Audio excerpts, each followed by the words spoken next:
you also notice economic prosperity.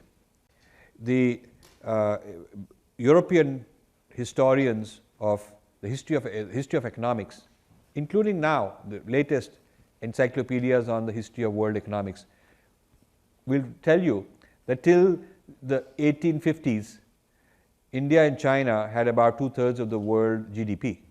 India had like 25%, China had 30%, something like that. And what's now called the West was less than 20%, including Europe, US, and so on. And this only, it took about 100 years, I think from 1750s to 1850, that is when the decline came, and there was an industrial revolution in England, a whole lot of transfer. India from being an export country became an importing country. England from being an import-oriented country became an export-oriented country. That 90-year, 100-year period is when things shifted. But until that, for thousands of years, India and China were very advanced in economy. And this is written and documented by lots of traders and lots of ancient historians. And the reason I often, when I give talks in schools in this country, I often say, well, where does India fit in American history? And I'm surprised that hardly any history teacher, all these, once I was made chair of the Asian Studies in the state of New York by the governor. And so he had his sister, that particular governor, his sister is a teacher, educator. So she brought all these leading educators to a discussion on this. And I said, I first want to ask you, when you're teaching, why do you want to teach India, and how would you teach India in the context of American history? Not one of them started by saying, you know, that's what Columbus was looking for. Not one of them thought of that. It was not positioned that way in their head. So then I had to tell them that the Queen of Spain was like a venture capitalist looking for a big intellectual property breakthrough, which would be worth a lot. And that was a sea route to India. And because the sea route would bypass the land hassles of the land route.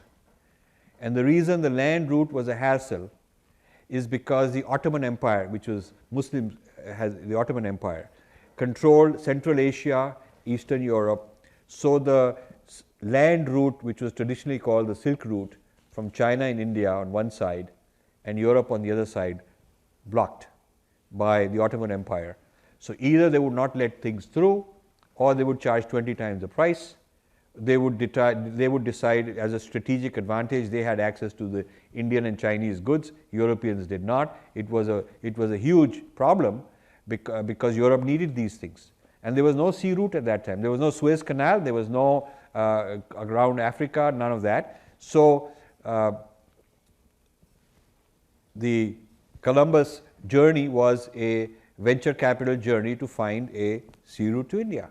And that is how this whole thing started.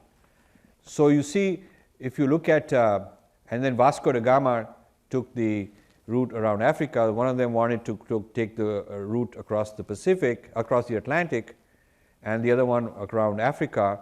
So going east and west respectively, hoping to find India, and didn't know that American continent is in the middle, and the rest we all know what happened.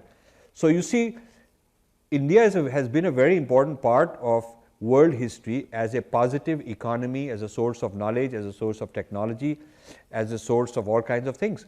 The Middle East had huge amount of Indian workers. Today they are workers of different level, but you know, you will see university professors, mathematicians, astronomers, medicine people, doctors, all kinds of people in the medieval era in the Middle Eastern countries coming from India, being acknowledged as such.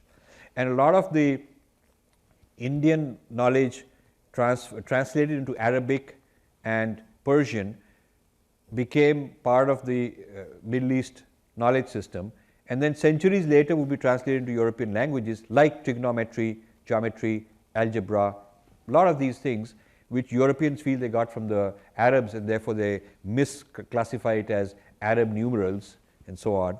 Okay, what they don't know is that the Arabs themselves got it from India, which the Arabs acknowledged. Al-Jabr was an author whose book starts off by saying that this is being translated from Malayali.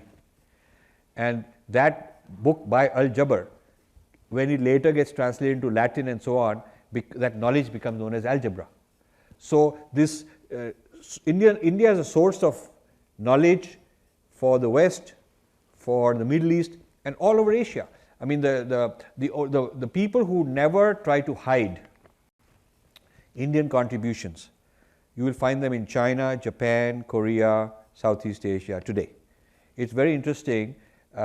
When my foundation used to do these world conferences, once we got a delegation, I think 15 years ago, we got a delegation from China on Vedanta philosophy, Hindu philosophy, ancient mathematics, Vedic science, all these kind of things. There were like quite a lot of them. And I thought that maybe they must be dissidents, or they must be people that have run away from China, and maybe these things are not allowed. So I spent a lot of time getting to know them, and they told me it's just the opposite. The Chinese government is encouraging all this because they think it's part of their history, and they want to bring in all this knowledge from all the sources. And there's a large amount of study of Indology in China, which is very respectful of the Indian sources, not like some of the Indology in this country. So in Southeast Asia, you go to Southeast Asia, you'll find a huge respect for Hindu and Buddhist origins of so much knowledge.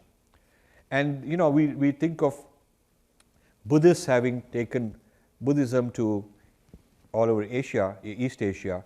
But when the monks were going, they were taking samples of food and agriculture, they were taking music, they were taking linguistics, they were taking mathematics, astronomy.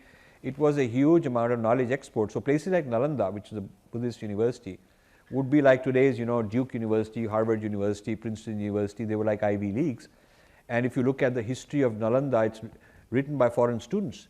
There are volumes written by students in Mongolia, students in Cambodia who had gone, and students in China who had gone there and studied and brought back great accounts of what the curriculum is and what is being taught. So from that you can reconstruct what was going on in Nalanda. It was attracting the cream of the brightest students from these countries. And the Queen of Cambodia was quite a regional power at one time.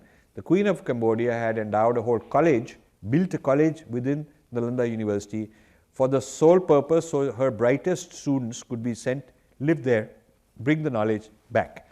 So like today, people from around the world would go to some Ivy League in the US and bring the knowledge back to India. That used to be the way it was in India, where people from other countries used to come